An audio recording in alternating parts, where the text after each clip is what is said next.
They were lies that did not exist in reality. In 1941, a German occupied Poland. The Nazis began abducting members of the Jewish population and imprisoning them in detention camps. But there were exceptions. The Nazis held for foreign passport holders in detention camps to be traded later for Germans detained abroad. With this lawful in mind, Alexander Lodz, a Polish diplomat in Switzerland, started protesting for Latin American passports and smuggling them to Polish Jews. In the end, these simple paper booklets would mean the difference between life and death for thousands. A striking thing about passports is that they are actually relatively new invention. They are not the first form of travel documents. In ancient Egypt, travelers carried letters of safe conduct issued by rulers. In Han China and Tudor England, foreigners were issued travel passes. And in the 19th century, poor migrants often needed health certificates to enter the U.S.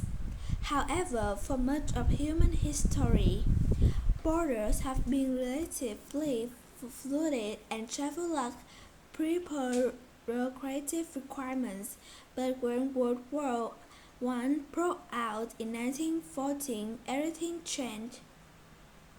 Neighboring countries and their colonies became wartime enemies. To deter both espionage and desertion, many European nations established checkpoints at ports of entry to confirm travelers' nationalities. Here, authorities would screen early versions of passports, which, depending on the issuing country, were documents that followed different formats and contained varying types of information. When the war ended, many expected nations to remove passport requirements.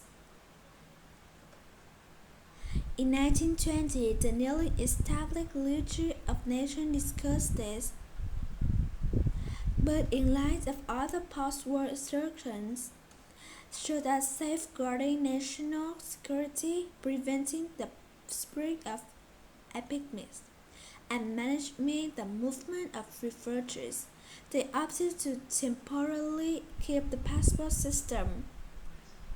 To ease travel, they encouraged countries to follow international passport guidelines, using booklets of standard size and layout, written in the language of the issuing country and French. But beyond this, every country will free to determine what approvals or documents a person needed to cross its borders. This included rules around issuing visas, the legal permissions detecting how long a person can stay in a country, and what they can do such as work or study. And by 1926, when the League of Nations met again, the idea of abolishing passport has lost momentum, solidifying the passport system we know today. However, this system brought new problems with it. Passports were not used to monitor movement, but also as tools of power and control. They reinforced hierarchies between citizens born in colonized states and those born in colonies. For example, in the 1920s, UK-born British subjects could get British passports, while Indian-born subjects could receive a distant British Indian passport. and single passports are issued by governments. They could be withheld from citizens as punishment or to discourage. During the Cold War, the U.S. revoked a political and civil rights activists like W.E.B. Du Bois. As the passport monitoring was largely relocated into in the second half of the 20th century, advances in digital tracking and database allow governments to more tightly regulate and control individual movement. Today, a passport strength and where a person can travel to and from are often dependent on relationships between countries. There are regional agreements like the which allow border-free travel within 29 European countries. Higher-income countries also typically have better travel access. The result is a system that privileges citizens of certain countries while constraining others.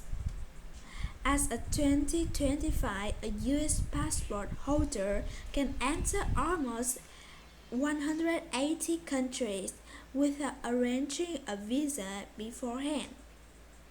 For a Pakistani passport holder, this number dropped below 40.